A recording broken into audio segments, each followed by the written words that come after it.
So yeah, I was a rebel. I was a rebel.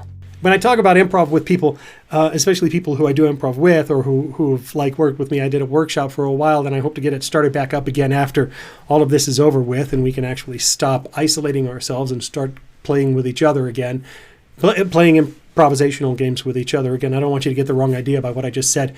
But once we can start doing that again, then we'll get back out there. And it's like the suggestion is never something that you want to hit right on top of the head. You know, if somebody gives you a suggestion of volte-face, then you could start talking about policy and how people flip policy around. And if you've got a great story for that, that's great. But what if it makes you think of something else? What if it just inspires you to think of basic training, and that takes you somewhere down the path like I went? But that's exactly the kind of thing that I love about what we do in improvisation, when we take a suggestion and we can honor it, but we don't have to beat it over the head with a rock. We don't have to make an entire scene about volte-face turning around and flipping decisions. You could make a great scene with another person. If I had another person here, I don't have anyone over here, and don't have anyone over here, so I'm kind of stuck here by myself. Now, I could talk to myself, but it'd be a lot more fun if we had volte-face for a suggestion, and then we were able to show how a manager just can't make a decision and who flips his rules just depending on who's standing in front of him at any given time. I want to just take a second now. I'm talking about improvisation. I'm talking about just the simplest thing for me, which is taking that suggestion. Taking the suggestion. First, the hardest thing about taking a suggestion probably is finding the right question to ask, because I've seen more than one improviser do this, and I've done this myself, where if you don't have a pre-planned question to ask, where do you want to go to vacation? What is your favorite book? What is your favorite movie? What is your favorite genre of film? What is your favorite music? What was the last thing that you saw before you went to bed last night? Give me a word that begins with M. That I like those ones because it makes you think of a word, let the word bring you to the next thing. And obviously I'm the kind of guy who likes to do that, because here I am allowing the Merriam-Webster word of the day decide where I'm going to go. If somebody had taken V and gone with volte-face, I would have been ready to play with that as long as they could explain to me what it was. It's challenging in a way that it makes me think outside of this box and stretch a little bit past it. Challenge yourself, see if you can take that suggestion and then go into something that really just honors it and makes sense and logically fits it, so that you can get from A to B very easily and understandably, which lets them know that you are taking the suggestion without immediately just taking it and hammering it on the head. If you talk about campfire, sometimes people will just drop on the floor and start building a campfire and then start talking about what they're going to cook on the campfire, or whether or not the campfire is going to be big enough. Who's going to tend the campfire? And when we put the campfire out, how much water do we put on it? Do we need to bury the campfire? You notice how many times I've had to say campfire? Are you tired of hearing it yet? Because this is what happens in a scene. When you take a suggestion like that and then you make everything about that, then everybody gets tired of it. You were going to get tired of it. Your scene partner is going to get tired of it. The audience is going to get tired of it. And the reality is that some of the best scenes that I've been able to play in, and the best ones that I've ever gotten to watch, always involve two people talking to each other about each other. And that sounds familiar if you've ever done some workshops. There are some people who love to use that. And it's one of my favorite phrases because it means a lot to me from the perspective of when I watch a movie, when I read a book, when I watch television. I want to see stories about people, and I want to see these people talking to each other about each other and connecting and understand how they mesh together and what it means to them to be together. You can take improv and do the same thing, because it is the improvised, unscripted entertainment story that is about two people who connect, and how that connection is made and what it means to each one of them and how he feels about what he says and vice versa, and allow them to be affected, which allows me as an audience member to be affected also, whether it's because it's funny or because it's frustrating or because it's sad or whatever it happens to be. Take me along on that ride. That's what I come for. When I go to plays, when I go to improv shows, I want to laugh or I want to connect and see a story. If I'm watching a movie or a television show, same thing. Take the suggestion Don't hit it over the head. Don't drag the suggestion through the dirt and then flog the audience with it, because that's the thing that's going to drive them crazy one away. Two, that's what's going to happen. You're going to lose them that way. And you want your audience to love you, and you want your audience to come back, and you want your audience to believe in what you're doing, that you are taking the suggestion and you are going without a net and you are just going to come up with something. Because that's what the brilliance of it is for me. Now, I know that a lot of times when we go to watch improv, we want to just laugh. And we feel like it should always be funny, right? We feel like there should be just guffaws constantly happening. It should be a sitcom on stage, just laugh after laugh after laugh, right? Well, it can't be.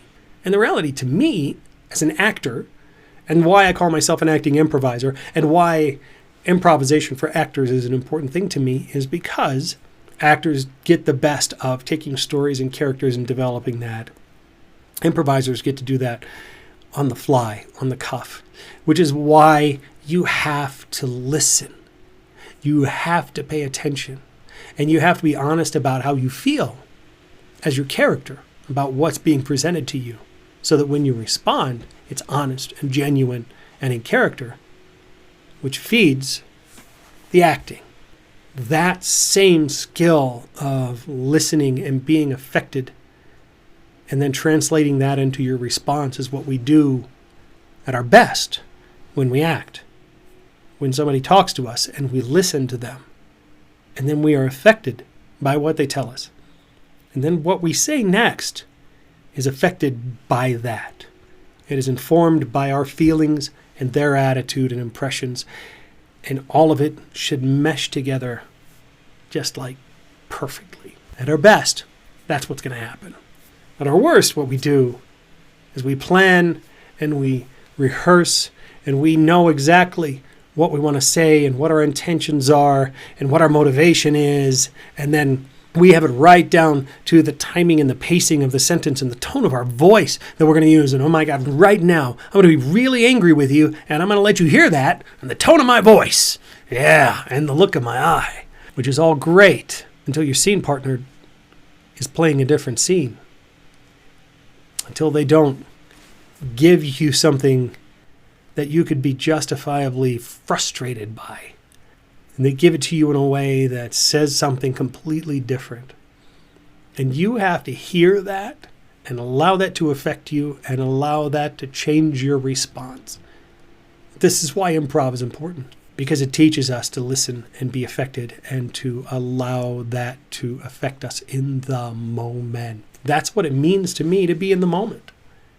To be listening and engaged with the person that I'm talking to so much that what they say to me has to affect what I say to them next. And if it's a scene that's written and scripted, I know what my words have to be, but I don't know yet how I'm going to say them until I hear what they're going to tell me.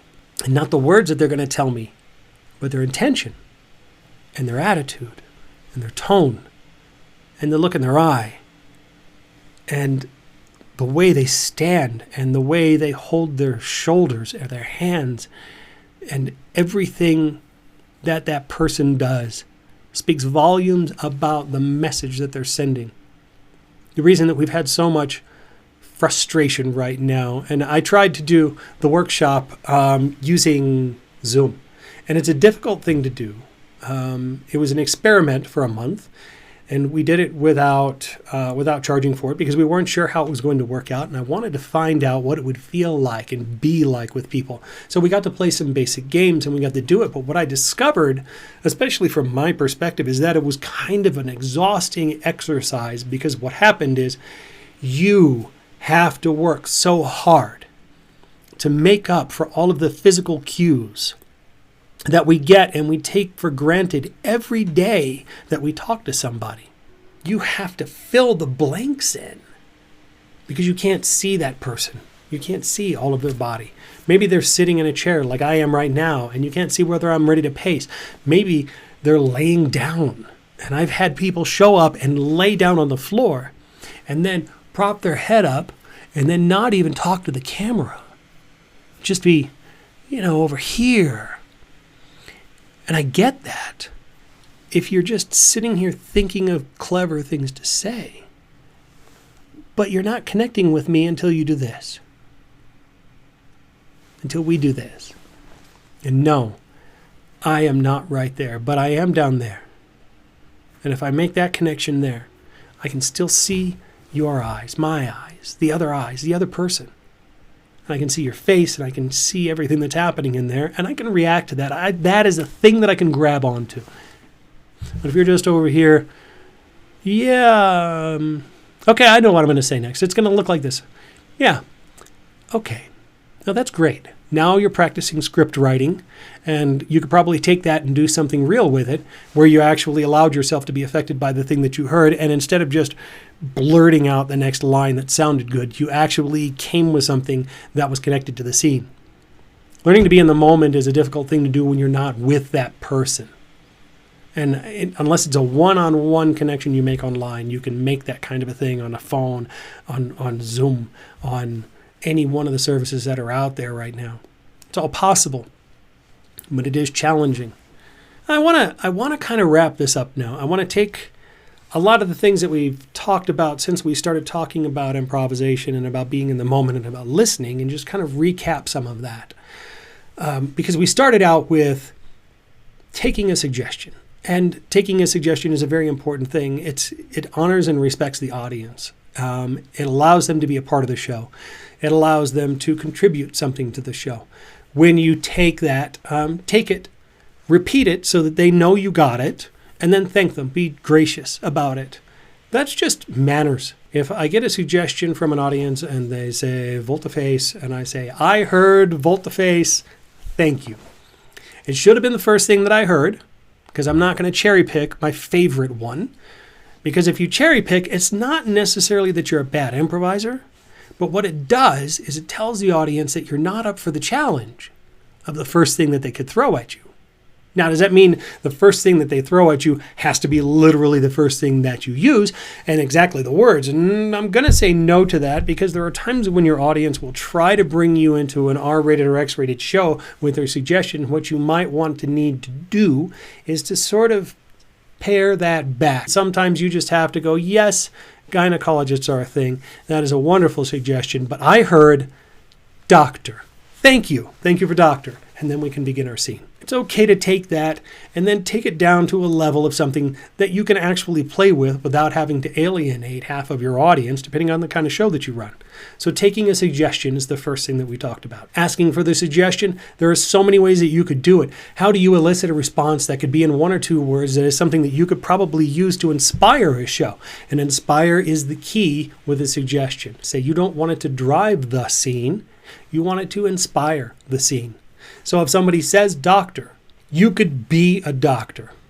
And you could all come out and be doctors, and you could probably have a wonderful fun scene about you all being doctors.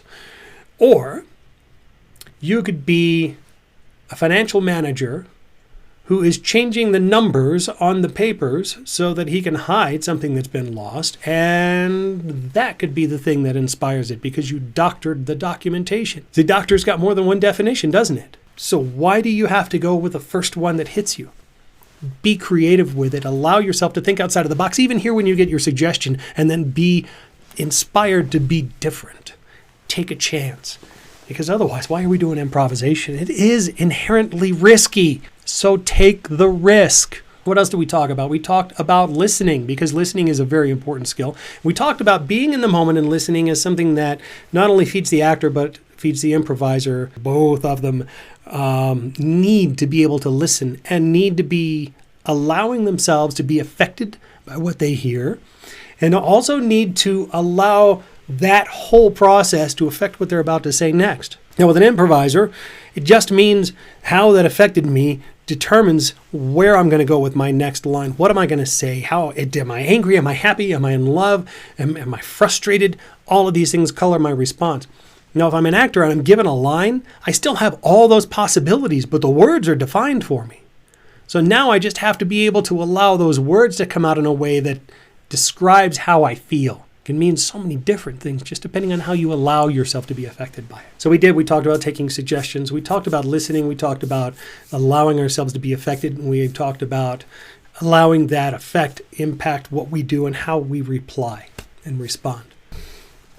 All right, I haven't finished all my coffee yet, but I have gotten to the point where I'm starting to lose my voice because I've just been talking nonstop for probably 30 minutes. If any of this spoke to you, if you liked what you were seeing, give it a thumbs up. Go ahead and click the subscribe button, and then you'll find out when the next thing comes out that I do.